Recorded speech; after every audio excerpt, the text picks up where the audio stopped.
semoga kita dalam belajar nanti diberi kemudahan dan diberi kelancaran. Untuk memimpin doa silakan ketua kelasnya. Sebelum memulai pelajaran pada pagi hari ini, marilah kita berdoa bersama-sama. Berdoa dimulai. Berdoa selesai. Baik, terima kasih atas bimbingan doanya.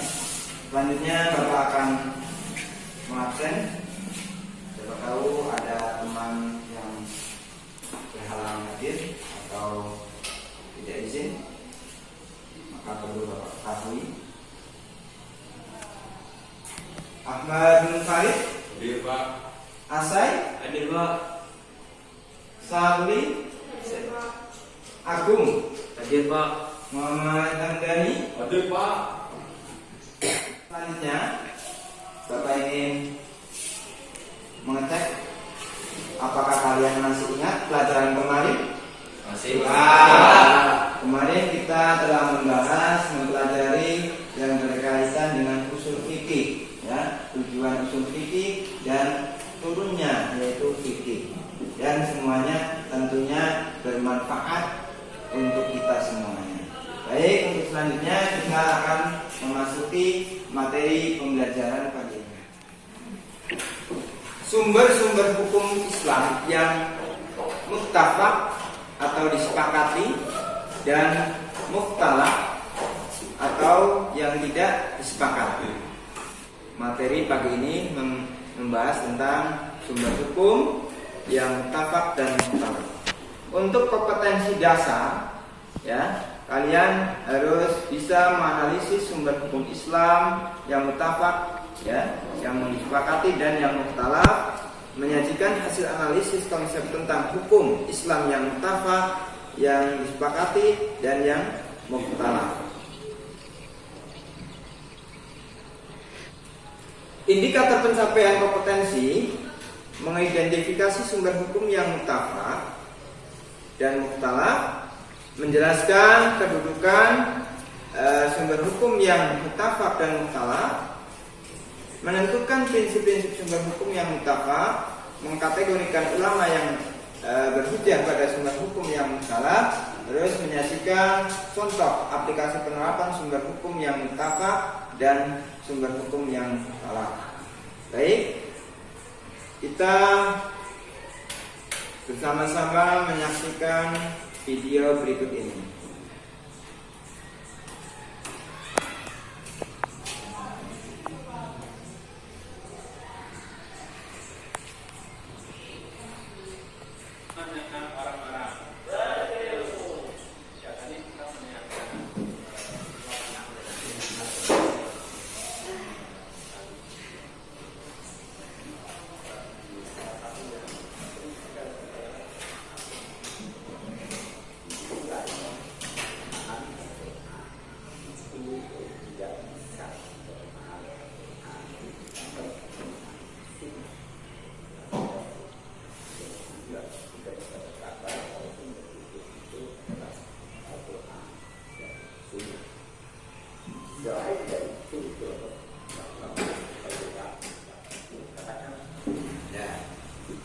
Bapak anggap cukup untuk pengamatan video. Jadi selanjutnya Bapak ingin mengetahui apa hasil pengamatan kalian setelah menyaksikan tayangan video tersebut. Ada yang bisa menjawab? Saya Pak. Ya, silakan. Jadi dari yang saya amati dari video barusan, yaitu Al-Quran dan Sunnah sebagai sumber pokok ajaran umat Islam.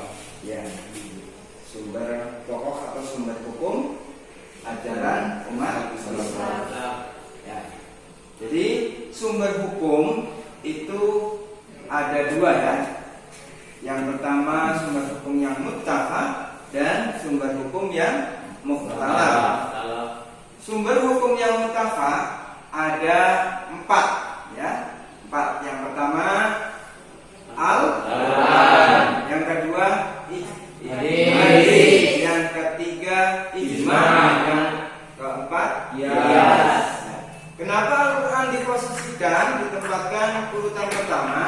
Karena jelas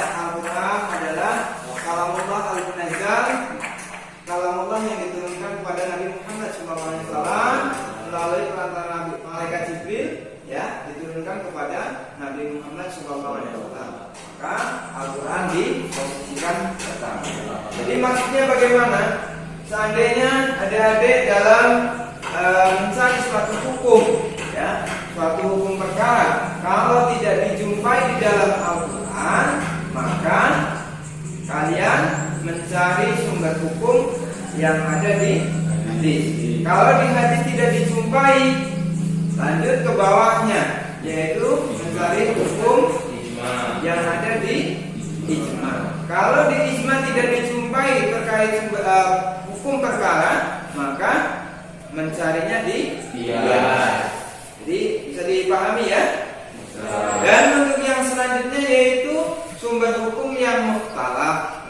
Sedangkan sumber hukum mukhtalaf ini banyak, diantaranya ada al-uruf, ada al-ikhtisam, ada syar'un qablana dan lain-lain. Nah, sumber-sumber hukum ini masih dipertentangkan atau tidak semuanya sepakat para ulama. Ada ulama yang menggunakan dan ada ulama yang tidak menggunakan. Contohnya kayak sumber hukum uruf, ya, yang tidak muttafaq atau mukhtalaf, yaitu uruf. Uruf itu digunakan dalam kalangan Syafi'iyah, seperti halnya dalam penentuan darah haid. Darah haidnya perempuan itu ada masa sedikit, masa umum, dan masa banyak. Dan itu selanjutnya kita masuki sesi presentasi. Sebelumnya Bapak akan bentuk, ya, akan bentuk kelompok menjadi dua bagian, dua kelompok. Sebelah sini kelompok A, sebelah sini kelompok B. Masing-masing kelompok agar bisa mempresentasikan materi yang akan Bapak kasihkan. Untuk kelompok pertama, silakan mempresentasikan terkait bahasan Al-Quran. Kelompok terkait dengan materi pembahasan hadis. Bisa dipahami ya? Bisa. Oke, silakan. Setelah kalian merumuskan, merangkum untuk mempresentasikan.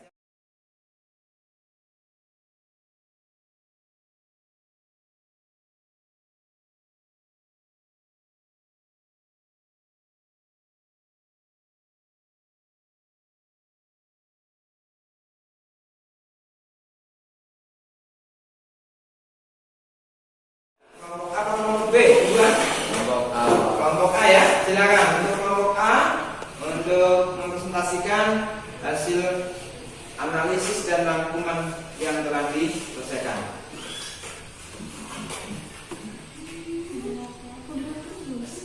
Assalamualaikum warahmatullahi wabarakatuh. Waalaikumsalam warahmatullahi wabarakatuh.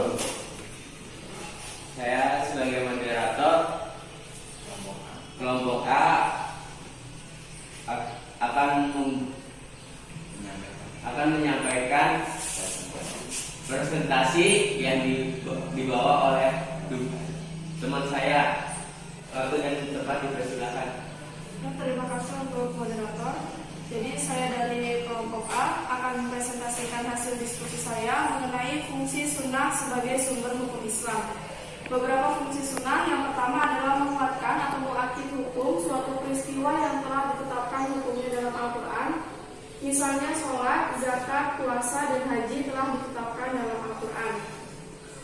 Yang kedua adalah memberikan keterangan atau bayan terhadap ayat-ayat Al-Quran. Dalam memberikan penjelasan ini ada tiga macam. Yang pertama, memberikan perincian ayat-ayat yang masih mujmal, misalnya perintah sholat dalam Al-Quran, yaitu pada surah An-Nisa ayat 103. Yang kedua adalah membatasi kemutlakannya, misalnya Al-Quran membolehkan kepada orang yang akan meninggal berwasiat atas harta warisannya berapa saja, tidak dibatasi maksimalnya, sesuai dengan Quran surah An-Nisa ayat 12. Dan yang ketiga adalah mengkhususkan keumumannya, misalnya Allah berfirman secara umum tentang keharaman memakan bangkai atau binatang yang tidak disembelih dengan nama Allah dan darah dalam firman-Nya Quran surah Al-Maidah ayat 3. Kemudian fungsi sunnah yang terakhir adalah menciptakan hukum baru yang tidak terdapat di dalam Al-Quran, misalnya menetapkan hukum haramnya binatang buas yang bertaring dan burung yang berkuku kuat, seperti yang diriwayatkan oleh Ibnu Abbas